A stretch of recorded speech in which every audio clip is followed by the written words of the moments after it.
Hey, there we go. Hey, Curt, how you doing today? Dude, I could not possibly be any better, man. It's like I feel like I'm at Disney today. I'm like a 10-year-old at Disney. That's how good I I know feel. it's exciting times for us on our Wednesday show today, talking about digital marketing success. We're going to be able to talk with John LaRoy here from Apparel Redefined and how he partnered with IMEC for digital marketing success. It is going to be fun today, Curt, because we get to look at John's journey, talking with customers, talking about, just showing the cool things they're doing and how that has helped them create awesome content and community.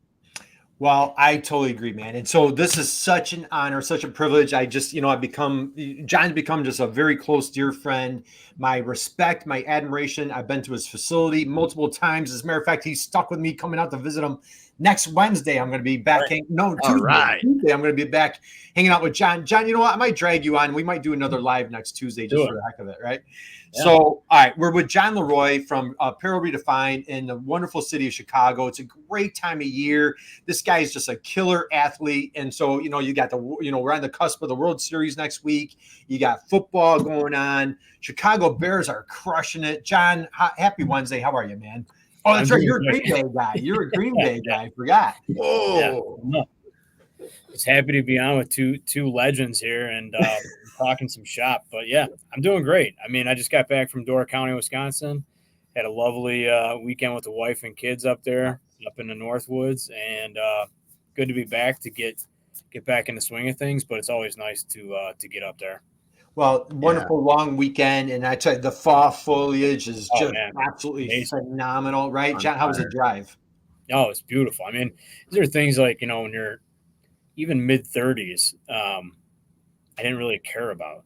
It's like people are like plan their weeks around the colors and what where however far north you are, when they start hitting and when the season's over. Yeah. And just taking some time to like step back and I guess look at the trees or look at the leaves. It really is cool and beautiful. But little things like that you don't really appreciate. And we drove up on Thursday, and from Thursday to driving home yesterday, it was a big difference. Maybe 3 or 4 more days up that far north, and then all the leaves are down. So it's just 5 short days to see that kind of change. It was amazing. Yeah. Yeah, well, hey, welcome to old guyhood, I guess, Damon. I know, right? Talking about freaking leaves on trees. As we get older, I'll tell you, man. And now that you're pointing it out, I was probably like same age. Where you're like, man, this is gorgeous. Where's this been all my life? Well, it's been right there the whole time. Yeah, right. You're too worried about going somewhere fast at that point. Oh yeah. For sure. Yeah. Exactly. So kind of stop, smell the roses, stop and just see the beautiful foliage and all this other stuff. So, John, we're going to dive into, we're talking sports and we're talking business. We're talking Apparel Redefined. So please do me a favor for folks not familiar. Who is Apparel Redefined? How do you and your incredible team make the world a better place? Yeah. So what we've been talking about a lot is we don't make t-shirts. We make memories, right? We do a lot more than that. But one of the things we talk about with our new internal clients, our employees, is that even though it's manufacturing, there can be some mundaneness to some of the tasks. What you do and what we do matters. You turn on TV on Saturday, you'll see our stuff in college football. You turn on WGN, and you'll see our stuff all over Wrigley Field. Local high schools, colleges, everywhere. You see an athletic event, you'll see our stuff. So one of the things I kind of liken it to is, you're getting called up to varsity as a freshman, sophomore, whatever, and you get that varsity jersey. Now we have a hand in making that lifelong memory, and potentially, people hold on to those jerseys and either clog up your drawers, or you get really pissed off at your mom or your girlfriend or your wife when they throw them away. But it's amazing the power and the memory that's attached to a piece of apparel, right? Mm-hmm. So that's in a nutshell what we do, but we help solve the problems of sourcing and executing decorated apparel and promotional items. Yeah, I love that, John, and we're going to dive into creating content, how small business owners could or should be creating content, what it does for your business. And I've had the honor and privilege. You and I have been working together on doing interviews. And Damon, last week, as a matter of fact, we're going to pull up this gentleman's website, this incredible company in Chicago that John provides services for, solutions to. He calls it, it's like a temporary tattoo. You're going like your favorite band's concert or, an event, a nonprofit, something in memorial to a loved one. Like it's not just a shirt. As John said, he's building memories, man. I'm like, how powerful is that? Yeah. Awesome. Hey, we got a few comments here, Damon. We got Shabazz stopped by. Says, nice conversation. We got a friend here, Sadia, says, hello, everyone. We got Samson here saying hi. So guys, drop us a note. Let us know where you're coming from. Say hello. We want love for you to connect with all three of us. Connect with John LaRoy from Apparel Redefined. John, let's go here. As we dive into your entrepreneurial company, what you guys do, just share a little bit on like what's it been for you as an entrepreneur, like going from like different stages, different phases, and then we're going to lead up to today. Yeah, I mean, starting at 22 and being almost, in this for 18 and a half, 19 years already, there are different progressions through the cycle. I think ours are, and especially in manufacturing, I think it takes longer to go through those cycles. But in the early days, it's still a grind, but it's a different grind, right? I've been fortunate to not be behind a press or an embroidery machine probably in the last 4 or 5 years. Prior to that, it was every day, all day. So of the transition of being in the business to working on the business and developing the leaders around you, really with a focus on leadership. Like, for example, I think I'm going to join this leadership group called Vistage. And actually, it's one of those things that as we continue to grow, developing the leaders, at the next level and the level below that, because I don't have the personal connection that I used to when it was a company of 20 or a company of 30. I'm still involved in the hiring and interviewing, but it is becoming less and less. And not everyone knows the story, right? Anyone that's been hired in the past 6 years sees this current building, which is 10x the size of our old building, so it's like, it wasn't always this way, and it's going to get better as well.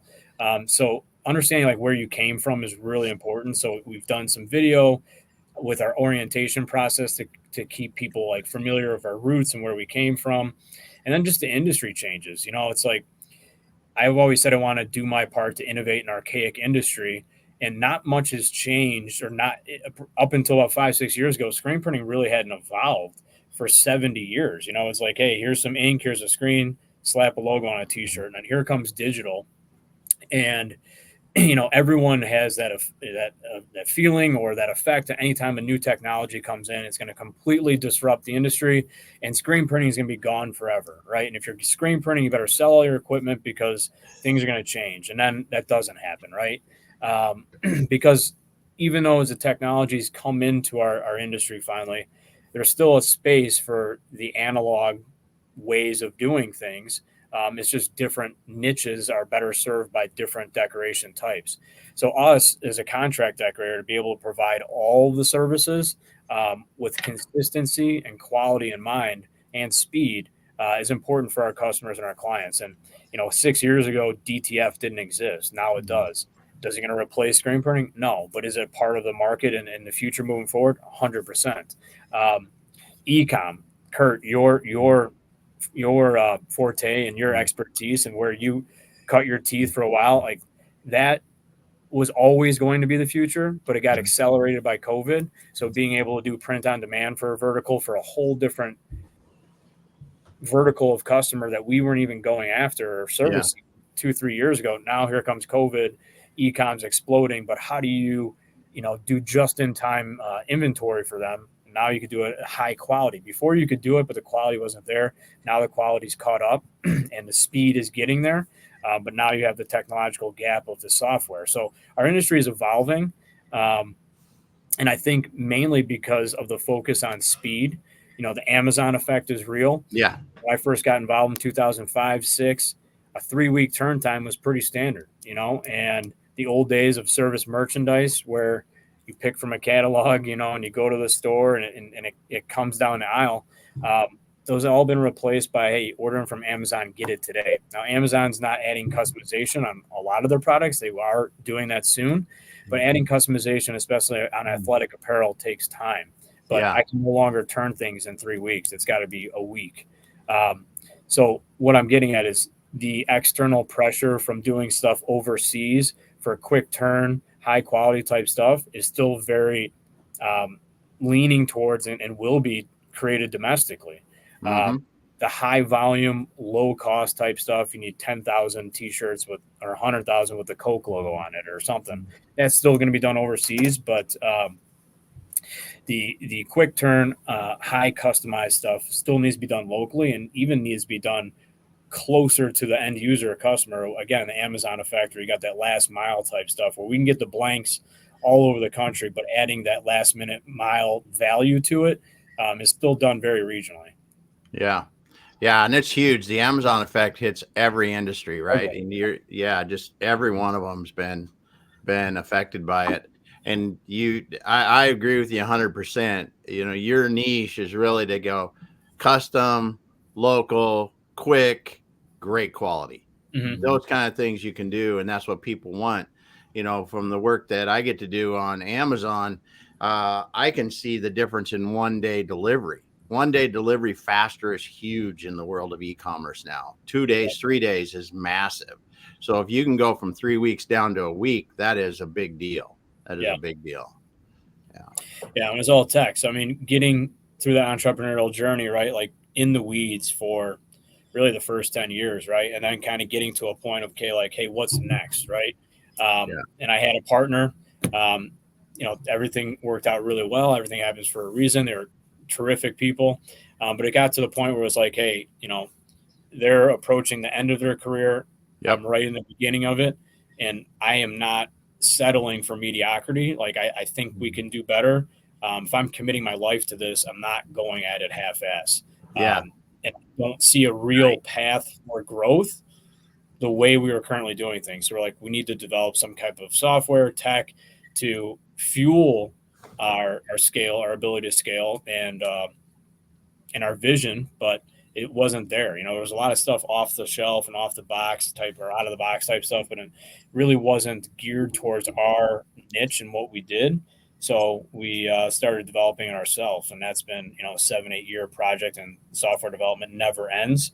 But that was a big turning point for us, where we started seeing some more hockey stick type growth, and allowed us to look for a new building, move into our current space, and now, you know, looking to build a new facility soon here and continue the growth. Nice. Yeah. I tell you, John, it's so inspiring, you know, kind of being on this, not even being on the sidelines, but, you know, just participating and watching this whole journey of yours. Damon, we had a conversation last week, and John, you said something absolutely hysterical. And Damon, we've talked about this dozens of times. You know, as entrepreneurs, you're basically, it's AKA like, I'm just completely unhireable. You know, like, yes. John dropped that line last week, and I love it. But John, what I love is like you know, I'm going to call it like a confident, humble disruption. Like you're coming into the industry, and I couldn't love the name more. You know, Apparel Redefined, like you are truly redefining the industry. I'm going to show some examples, and Dan, I'm going to pull up one of their clients. We just interviewed this client last week and had a great conversation. But John, just, you know, for folks out there, say manufacturers, you know, you always talk about how critical that brand promise is, and like, you know, why it's not just a t-shirt, it's a memory. It's representing your company. It's representing your quality, like representing that brand promise. Share a little bit about, you know, we're going to go and we're going to talk about Joe at Obvious Shirts in a minute, but just, you know, and I know you and I talk about it a lot week in, week out, but for our folks here that's new to them, what do you mean by that brand promise? What does that mean from a quality apparel standpoint?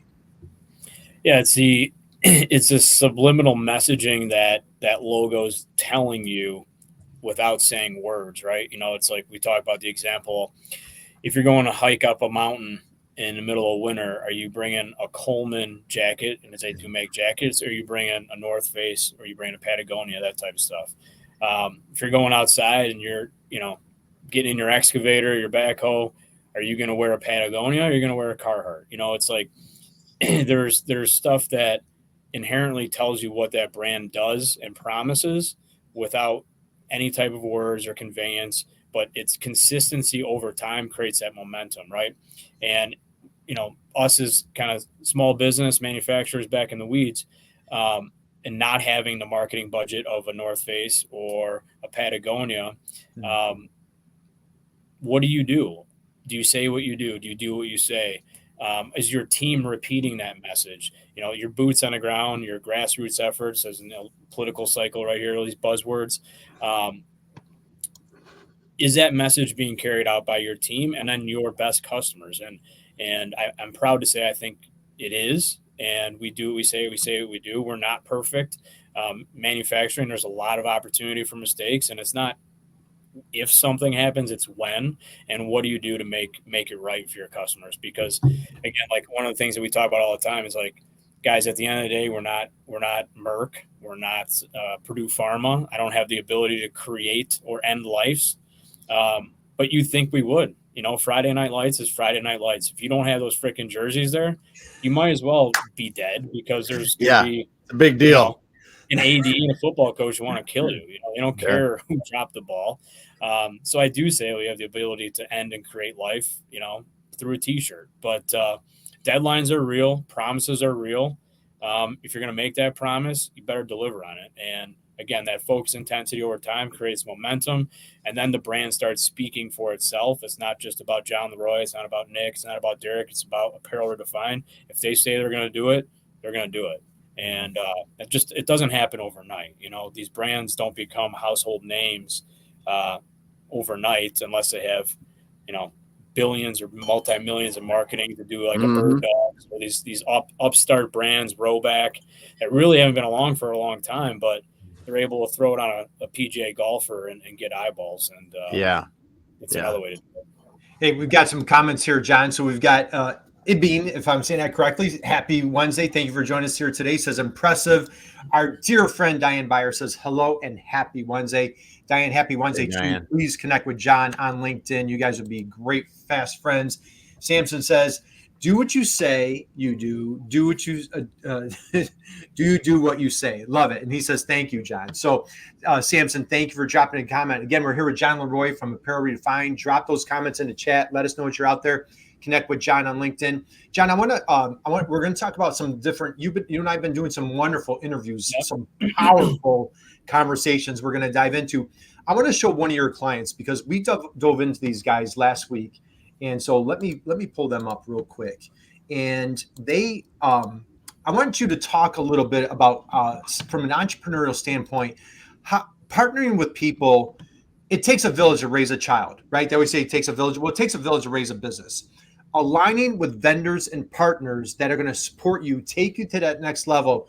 I've had the honor and privilege, first of week in, week out, we're interviewing clients of yours that are giving you raving testimonials. They're talking about how they couldn't do this without John and his team. And they're calling out specific people on John's team, how like Derek crushes it. Nick is doing, they're calling out the teammates that are just crushing it. This is an incredible company here, Damon. This is a company that's dedicated to, like, primarily, you talk about niche down to what hurts. They focus on the Cubs. And the guy's name is Joe. It's a brilliant, incredible entrepreneurial success story. John, just talk a little bit about this relationship, and how does Apparel Redefined help small entrepreneurs, give them the ability to scale, to lean on your expertise, your equipment, your overhead, but then I can just be like a fierce marketer. Walk us through that process, and then let's talk a little bit about Joe here at Obvious Threads. Obvious Shirts, but yeah, it's Obvious Shirts. Thank you. Yep. Like, why, again, we'll talk about this in a little bit too, but like your passion, right? It's like follow your passion, but my passion, I'll get into it in a little bit, but more for Joe's standpoint, a lot of budding entrepreneurs, they try to do it all, right? Where Joe in the beginning was the creative, the marketer, but he was also trying to do the production, right? And there's only a limited amount of time during the day where you can create, you can market, and then you got to go produce. And usually the producing gets kicked to the back, right? It's like, I'll get to it later. And after 10 monsters and 15 coffees, you go try and print shirts at night, and then something happens and you screw up shirts or whatever. And, but it is your baby. And like one of the things that Joe really talks about is a commitment to quality. He still has customers from, his first iteration of Kyle Schwarber shirts in 2016, 2017, that still have that shirt that he printed, and it's like, that's awesome. That's the best form of marketing and advertising out there. Not only was the design still timeless, but the shirt has held up for 8 years now. Yeah. Right? And the print still looks great, and it still washes, and you can wear it once a week. And that in itself is amazing. Right. So what I'm getting at is like, for me, in our space, when I tell people like, hey, what do you do? I'm like, okay, like everyone's bought a car before. So in our example, I'm Ford, I'm the manufacturer. Our customer is the dealership. People don't come to me yet to order an F-150. They go to the dealership. That dealership is our customer. The dealership focuses on the selling. They focus on the marketing. They don't do the doing, right? We exist in the background and do the doing. So everyone that wants to do stuff in terms of apparel, decoration, merch stores, online, and in the corporate world, you want to enhance your brand. The best form of promotion to me is still a t-shirt, and one that you want to wear. Yeah. You go to a professional sports game, you see dads drop their babies and people trample over people for a XXX white t-shirt that they're going to throw in the back of their car. It's unbelievable, like the power that a free giveaway t-shirt has. Now imagine if it's done really well, it's got a creative message on there, and it feels really good. And inherently, you go back to your closet and you keep picking out the shirt that feels good, fits good, looks good, and kind of the message on there might be secondary if it fits and it looks really good when you wear it. So we help those people solve those problems that they might be having in terms of production. We partner with a lot of different small businesses that are what we call team dealers in the business, where they might have a small embroidery machine, they might have a small print shop in the back, but we're trying to help them with the technology we've created as the gateway to say, hey, focus on what you do well, focus on the sell, we'll focus on the producing, and we have a relationship, right? Like that's one of the things that like I didn't even know getting into the business that I really do enjoy. It's kind of like for me the last frontiers that exist in relationship-based sales. It's not so much, hey, what have you done for me lately? It's like, hey, what have you done for me over the past 5, 10, 15 years? And these people are friends that we've built because they continue to sell, we continue to do. I hope that answers your question, Curt. Oh, thank you. Yeah. That was phenomenal. And it was just such a privilege to have a conversation with the owner here on how he was a corporate sales guy, Cubs junkie, and how just like out of just a wicked, great sense of humor, the desire to create a quality t-shirt, and then aligns with John. And what he talks about is like, John, I'm going to be a pain. Like my level of expectation and quality is so high. And so like, and now their team at Apparel Redefined, they actually say like when they ship something out, their quality benchmark is almost like, hey, would Joe at Obvious accept this? Right, John? Yeah, I think that's a good point. I'm glad you brought that up. So one of the buzzwords that you hear now, like in a lot of entrepreneur leadership events or stuff like that, like you can fire clients, right? It's like, hey, make sure you find the right client for your business. You don't have to be everything to everybody. And I would caution you there, and I caution people there is like, why aren't they the right client? Are they pushing you in a direction to make you better? Are they having uncomfortable conversations with you because they're unhappy with something and you're just kind of like, you're not right for me. And that's a direction that we could have taken 5 years ago, 6 years ago, because there was a period in time where like everything we're doing there was something wrong. And I'm like, guys, like if we're going to have this vision and this mission and we're going to do what we say and say what we do, we have to be better.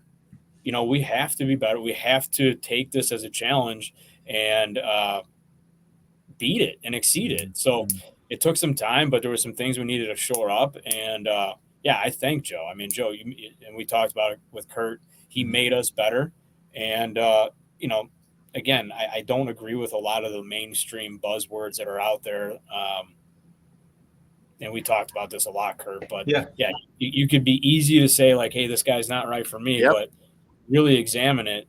Why isn't he right? And if it's for the wrong reason or it's an internal problem, you better fix it because someone else will court that client and blow it up. And I just had a feeling, I mean, it hurts me. It really freaking hurts me because I'm a Southsider. And there is nothing to be hopeful, optimistic about anything with the freaking White Sox. And it really pains me. And, I'm like, I really think Joe's got something here. He's got a huge network of a lot of, big names out there that, swear by Joe. Joe has become the major league guy to go build a brand. Like he wasn't trying to build individual player brands, but that's what happened because he does what he says and he says what he does or says what he do. And, he gets shit done, and people are like, hey, if he can do that, he can do it for my personal brand. Because you have so many of these guys that are like fringe or bubble guys. And with the internet, with e-com, if they got a following 10, 15, 20,000 people, they can make a good amount of supplemental income. You can argue whether or not they need it, but hey, set it up, let my sister take care of it, or let my brother take care of it. Next thing you know, they got 1 million followers, or selling a couple hundred shirts a day. And it's not hard to do anymore with tech and, having the ability that we have now to do DTG, direct to garment. You don't have to commit to any inventory. The only commitment is your time. Put a shirt up there. If it doesn't sell, no big deal. We don't make any. So it's really like a nice synergy of tech, social media, and equipment, where it's all kind of converging in one to make this a reality, where before you'd have a ton of waste. You'd have to print 4, 5, 10,000 of these shirts. Yeah. You don't know what sizes, you don't know what colors, you don't know if the design works, but it's stored in a warehouse somewhere in the Midwest, and it only ships when people order it.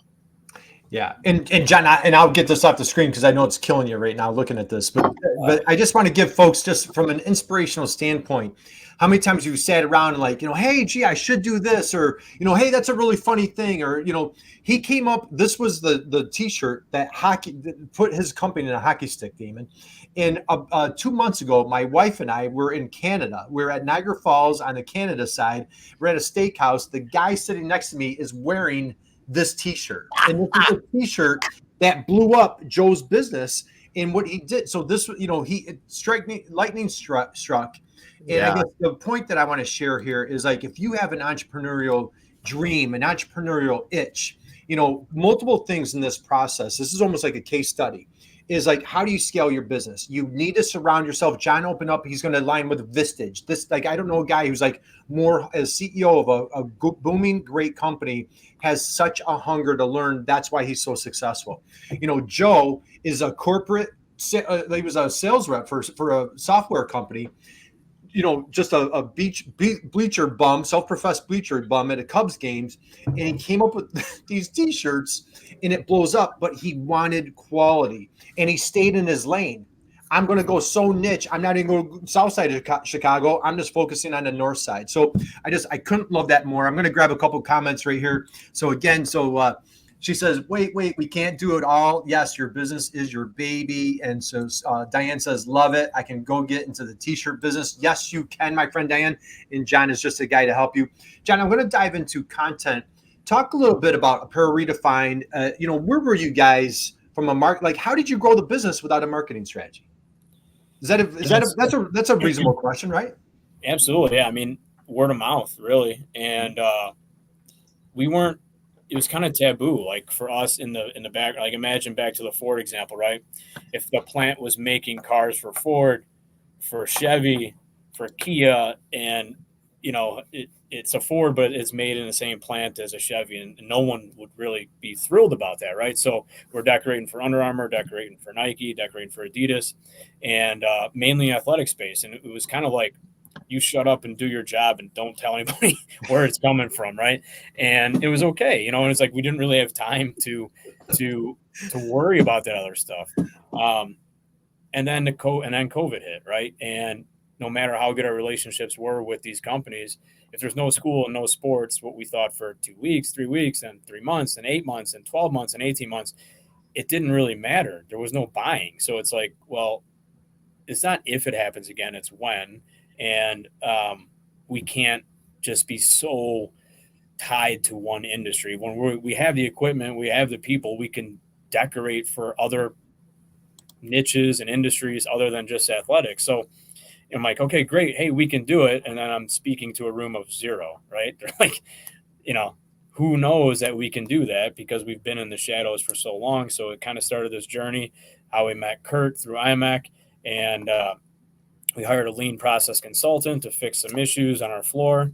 And then it was like, okay, now we're ready to go to market and let people know.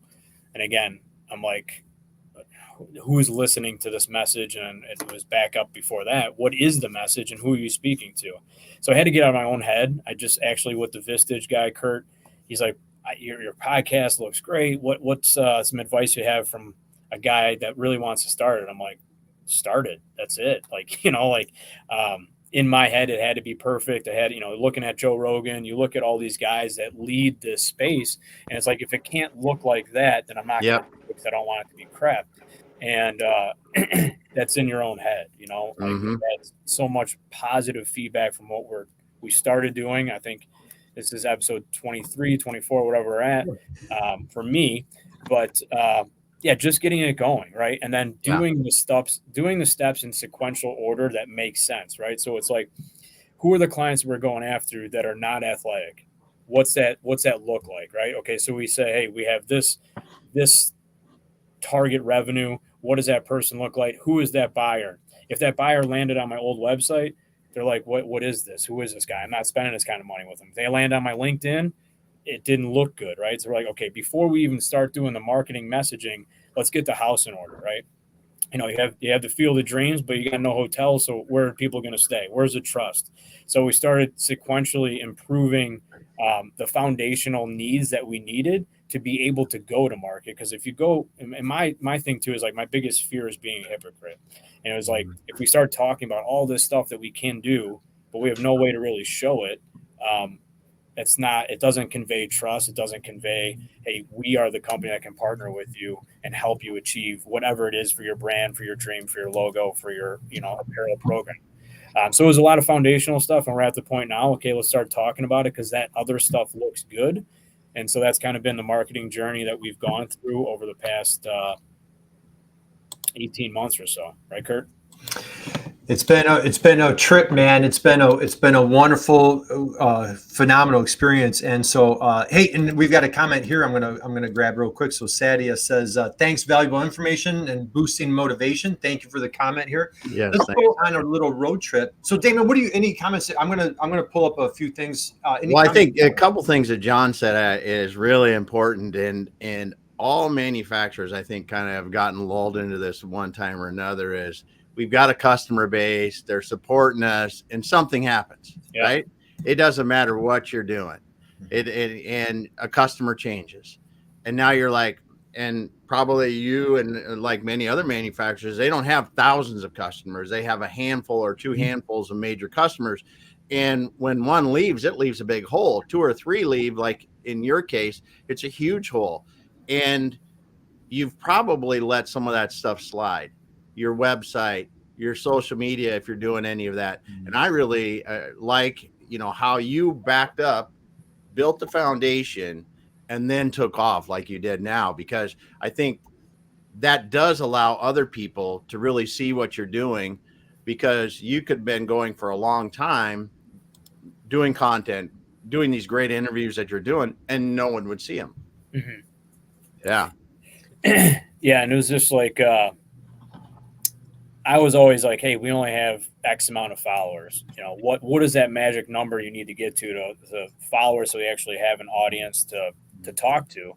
And it was always like, well, once I get that number, then we'll start. But it's like, it's not going to just happen. No. You have to get going and do something. And it's not being the best kept secret, right, Curt? So, yeah, it's more getting out of your own head. I never really thought I'd be into this weekly cadence of talking. But yeah, it's really enjoyable. And it takes some of, I don't want to say the pressure, but it's not all about me, right? Every week it's a guest, and we're letting that guest talk about their business and their journey of how they got to where they are. And it's really been an organic, there's not a ton of preparation involved. It's really just having a conversation. And the people that we invite on like to talk, Curt. So Oh my gosh. it goes well. Let me show you this real quick. So so this gentleman right here, Damon, I want to share. John, you brought this up earlier and you made me think of Chris. So this guy, entrepreneur, business background, and goes all in. And he really emphasized that brand promise, didn't he, John? And and I'll tell you, and I hope I have this one straight. Correct me if I'm wrong, John. I'm pretty sure it was Chris. He shares how when he got started, there was 1,000 shirt mix up, right, John? Do you remember that? Yeah. There was 1,000 shirt mix up. You know what he did, Damon? He ate it. He told the customer, it's on me. He's like, I'm not going to sit here. Like, nobody's going to win to say like whose fault it is. Misspelled, my name. Take care of it, move forward. Right. Yep. He ate it. And right, John, wasn't that Chris? Do you remember that conversation? Chris. So, these, man, I just get all worked up. I just get so excited. You know what? I'm not even sharing the right screen. Here's Chris. Let me get, I changed screens on you guys. Hey, here we go. Let's go. When it's an opportunity when you're able to interview and talk to people like this, you share some of these awesome stories that are happening around us every day that we don't even know about, right? Not very few people will hear this, but you're helping people get this out to the world, John, and really show some great examples. And when you think about the humility and the commitment to customer success that you're willing to eat, put that number and think about that, right? 1,000 t-shirts. This interview was the gentleman that owns Obvious Shirts. Let's go here. Let's go. No, I'm sorry. I got the wrong one. I want to show this one right here. This is Chad McLean. John, just share a little bit about, let me share this tab. Here we go. Share a little bit about this conversation here with Chad. Yeah, probably our most powerful conversation. I have a huge reverence for the military community. We use a lot from Navy SEAL Jocko Willink and his leadership, essentially library. He's got 3 or 4 books on leadership, so we do a lot of that internally. And getting the opportunity to meet Chad and what he's doing for the military community that suffers with PTSD. So he's into holistic medicine, psychedelic treatments with multiple different avenues, and DMT, all psychedelics, all types of stuff that have been shown very, very effective in helping a lot of these guys finally deal with a lot of the trauma or the addiction that really holds them back. Because there's not a lot of help out there, even though we hear about programs, we hear this. There's a lot of struggle. It destroys families, destroys lives. There's a lot of people, struggling with severe depression and take their own lives. So he's trying to help veterans one t-shirt at a time, right? So a lot of his proceeds go back to the community to get them psychedelic treatment, to explore alternative methods because other stuff hasn't worked. But yeah, just a truly powerful story. He was on a training mission. He was Green Beret, and they were going out of an airplane. And when he opened, there was another parachute underneath him. Stepped on that parachute. Could be 50, 100 feet up in the air. Could be 20. He didn't really know, but blacked out. But when we woke up, he was in the emergency room and really messed up his back severely for years. So struggled with addiction. But just his journey was amazing of getting through and getting over the addiction. And now understanding like how he can have a hand in changing thousands of lives through apparel, to make the money to be able to send a lot of these veterans that can't afford it to treatment. So super, super powerful. Very powerful. And what he's rebounded his life completely. Great episode. You need to go listen to it. Shares a very powerful story on how he suffered from PTSD and now selling apparel, as his mission and his cause. And again, conversation after conversation, this gentleman over here to the right, if you see my mouse right there, this guy is general manager of a minor league baseball team right near John, super passionate for the area, leans on John for all of his apparel needs, and again, like you talk about that brand promise, like, kids are in the community at the grocery store, at the, riding their bikes. wearing that local, baseball team. Very powerful there. And again, just more examples. I'll show you down here. There's our wonderful Jacqueline. This gentleman here, Rockland, super inspiring. What he's got going on. Here's John at a trade show. Here's John goes out. John, talk a little bit about Patrick. You go down to Morris, Illinois to visit him on site. Yeah. Patrick's a really interesting story. He's helped build brands like Peter Millar, Ralph Lauren, a couple other big golf brands, and he's always wanted to do his own. And finally, after I think 12, 13 years of building other people's brands, he's like, screw it.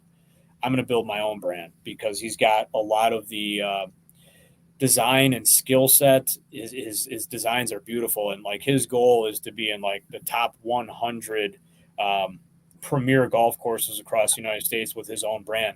I think as of this fall, he's in 25 or 26 of them. So he's well on his way in only 2 years. But really like super passionate and really has a deep understanding for manufacturing at the thread level of what the premium feel and look is, especially in the golf niche. And I mean, what's really cool is like in his shop, there's no picture here, but all the elite golf courses that he's in, he's got a pin flag, and he's got room for 100, and he's got 24 of them up right now. And it's really cool. And that's a really hyper competitive market, and you get one shot. And if you screw up delivering to Augusta, not only will it be bad for you, it'll be bad for the future, because all of those clubhouse managers talk and they won't have good things to say. And no one wants to be the guy and be like, hey, I'll give him another shot. You don't get another shot. So it's really, really imperative to, again, do what you say and say what you do. Yeah, I tell you, John, this is phenomenal. I'm going to change gears here. Let's see. Let's share this tab. So here's your YouTube channel. So again, now we're talking about like this is collaborative content strategy, and what John's doing is he's teaming up with us. Damon, we always call those soulmates, right? So it's either customers, referral partners, vendors. John was on the show before, and I was actually on site, and we were showing off his wonderful piece of machinery called the Rock. Yep, I remember that. Remember that? It's like the Ferrari. But when you go down here, you like take a look at some of his videos. Like here, unleash your potential. 500 views. And again, like here's a guy that just started out. You go, on YouTube Shorts. And, building trust with business, 500 views. This one's got over 1,000. He's got a new marketer on his team who's doing some really fun, innovative things.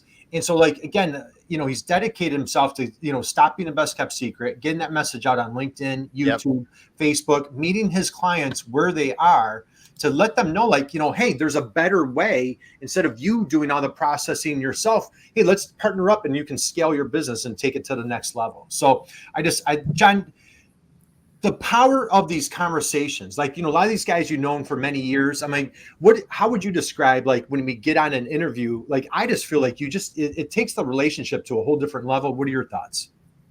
Yeah, I agree. I think a lot of these people that we've talked to, there's probably a handful that have done it before in a different setting, right? But a lot of them, it's their first time. So they don't really know like what the angle is, and then I think once they kind of get in and they start talking with Curt and they get, they put their guard down a little bit.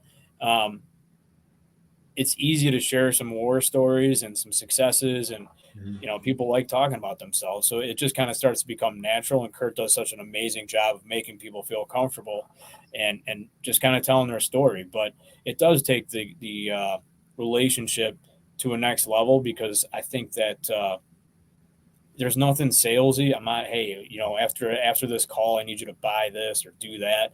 It's more, hey, you come on, talk about you. Hopefully this helps your business. And if it helps your business, it will help mine, but there's no real commitment or strings attached like that. Yeah. And I think people realize that once they come on, and they like telling their story. And hopefully it's a motivation for them to either start marketing or build on whatever they're doing, use this piece of content.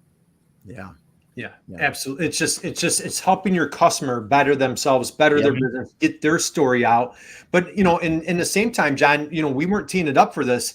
you consistently get just raving testimonials on how awesome your team is, how you've helped take their business to the next level. A couple of comments we've got. Hey, Julie says, that's wonderful. Julie, thank you for dropping a note here. Nagir says, hey, nice conversation. Thank you for joining us. Again, drop us a note. Let us know you're out there. We got John LaRoy here. We're going to start winding things down. Damon, your thoughts from this collaborative, what you're seeing with John. You've been on the show with John. What are your thoughts here? Yeah, I think this is a great opportunity, and you've walked into it, done the appropriate back work to really get prepared, your company prepared, so when people come, they can tell what you guys do. But then from there on out, it's cool watching you enjoy yourself talking to these people, having these conversations, because it's a completely different way, I believe, from a standpoint of getting your brand out there and becoming known in the industry without dropping $10 million on Google ads and banners and everything else, but in a way that really connects with people.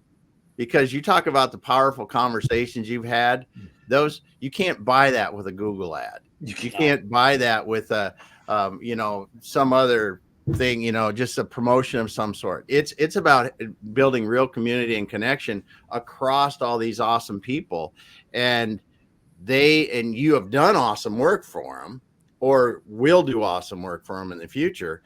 It's so much better. I look at this kind of business community building, business development, whatever the heck you want to call it, and I just think it feels better. Mm-hmm. It's not like, I mean, I don't know about you, but when I get to be able to interview somebody, I just think it's fun talking to them and learning from them. Yeah, absolutely. That's the only thing. Yeah. Well, it's not like slimy. You don't feel like no. Yeah. It totally flips the script. And hey, Diane says, really appreciate this discussion today. Diane, we appreciate you. Yep. We appreciate John LaRoy being here. Yeah, John, as we start winding down, so you and I are connected from our friends at IMEC. IMEC is the Illinois Manufacturing Extension Partnership. Damon, we are always promoting MEPs on our show. As a matter of fact, we have the director of the entire MEP network on our live show this coming Monday, John. So we're super thrilled about that. Yeah. Your experience of working with IMEC, what would your thoughts, your experience, would you recommend our friends at IMEC to your family, your friends, your dog? What are your thoughts about your experience working with IMEC? I don't have a dog, but I do have chickens, so I recommend my chickens. But it's one of those things that, especially, again, not to get political, but in the political season, you hear about like, hey, I'm doing this for small business. I'm doing this for small business. And it's great to hear it, but how do you access it? And what does the program mean for me? And once I, started digging through some stuff and found the resources, got involved, had the conversations. Dave Musgrave's been great. He's been out here several times. Jacqueline's been phenomenal. But this is an organization that is truly there to help, right? And almost at the juxtaposed to what's going on in the county and in other avenues, they are truly there with a focus on manufacturing to help manufacturers stop being the best kept secret, or get more focused on lean, embrace automation. There's a whole different slew of programs in our co-op in Cook County that is great. And here's the thing, we're paying for it, right? Payroll tax, property tax, every freaking tax you could possibly pay for. So go use it and utilize it, because someone will, right? And eventually, they could be your competitor. So, it's like, hey, if the programs are out there, they don't have, a lot of ways to. I think IMEC's done a better job of, letting people know what they do and how they do that. But again, it's up to us as an owner or operator or whatever to go in, invest the time, talk to people, and really take advantage of the program that's out there. Yeah, John, I couldn't agree more. And so again, thank you for first off, thank you for joining us. Diane Byers says, "Hey, we love our friends at IMEC," and she says, "For those who don't know IMEC, Illinois Manufacturing Excellence Center, Illinois MEP." Diane, thank you so much for making that distinction. We appreciate that. And so again, big shout out to Dave Belay, Jacqueline, Dave Musgrave, everybody at the team for just really passionately dedicating themselves to helping, our manufacturers, throughout the country, and in John's case here in Illinois and in the wonderful city of Chicago. John, we're going to wind down, dude. I appreciate you, applaud you, commend you. Just love our friendship, love what we're doing together. I'm going to be on site. You're stuck with me next Tuesday, dude. So get a good night's sleep, right, Damon? He needs a good night's sleep. Yeah. Probably. He probably does. So, John, any parting words of wisdom as we want to close out today? How can folks find you? Apparel Redefined, the website. I'm there. I'm on LinkedIn. John LaRoy on LinkedIn, Facebook. I think we're on Twitter. But or just email me. My email we'll put down below. John.LaRoy@apparelredefined.com. Mm-hmm. And I guess just a final thought, kind of the OG for me in this space that I really admire, and he self-admittedly is not a blue-collar guy. He's an opera singer. I'm talking about Mike Rowe. I think probably the most recognizable voice in all podcasting. He had a guy on, and I've got to look over here. I got to cheat. The company's name is Groundworks, and I listened on the way up to Door County this weekend, and my great-grandfather was like a master craftsman. He was born 1900. He died 2000. So he lived 100 years, and all this stuff that happened in 100 years. And I was so fortunate to live. He lived with us, my whole life until he passed. But I always had, he started working at 6 years old as a bricklayer, and then he was too young for World War II, or too young for World War I, too old for World War II. So he missed all that stuff, but he always did stuff with his hands. And, people ask, like, what is your passion? What do you do? And it's like, for me, it's like restoring manufacturing greatness to America and pride, and Mike Rowe's done an amazing job bringing focus to the blue collar work, and this that actually matters. When we talk about, hey, who is essential? It was all the people that got shit done, right? Yeah. And we just make T-shirts. We're not plumbers. We're not electricians. But everyone wears clothes. And, unless we move to a nudist colony or society, you're still going to need to wear clothes. Based on the health of America, I don't think that's a good idea right now. But anyhow, listening to Mike Rowe's conversation with this guy, who just changed the lives of over 5,000 people that he has employed, because he turned it into employee-owned, and instantly, I think over 300-400 people became mega millionaires, and even more in that are millionaires.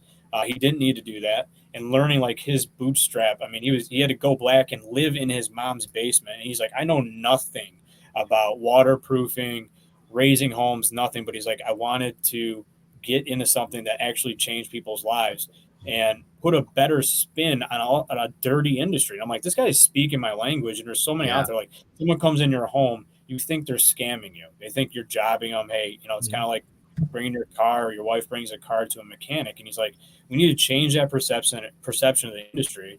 And he's like, and if we do it right, we're never going to have this customer again. So it's challenging. And how do you create that value?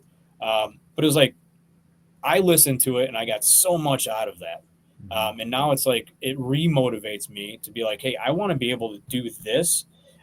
Making T-shirts is great, but if it's an ends to the mean of my vision to bring unbelievable value to my employees and to my clients, and change lives, and this is the vehicle that I'm driving to get there, and so be it. And I'm not going to stop. All gas, no effing brake, as our coach Matt LaFleur likes to say. So sorry, it was a long last thought, but it was really powerful. 2-3 hour podcast, and it goes by like this when you're really kind of locked in. Yeah, awesome. Dude, that and Damon, that's your hero right there, Mike. Oh, yeah. You're speaking Damon's love language right there, John. So, and Diane says, make it an awesome day, wonderful week. Thank you so much. Thank you, Diane. Sadir is giving a round of applause, and so we appreciate that.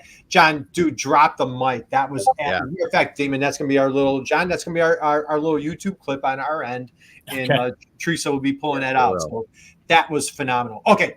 We're going to wind down, close out the day, get everybody on with their day for whatever they've got going. So, John, we thank you. We applaud you. We commend you. Appreciate you. I get to see you on Tuesday, my friend. Hang out with us for 1 second. We're going to close out. Damon, appreciate you, brother. Thank you for being here today. Thank you for everybody in the chat box. We appreciate the comments. If you're catching this on replay, please connect with John on LinkedIn. Go to Apparel Redefined. There's all sorts. As a matter of fact, he's got a really cool video right on the website. Our buddy Jason put it up there. So check that out. All right, guys. We'll see you soon. Have a great week, everyone.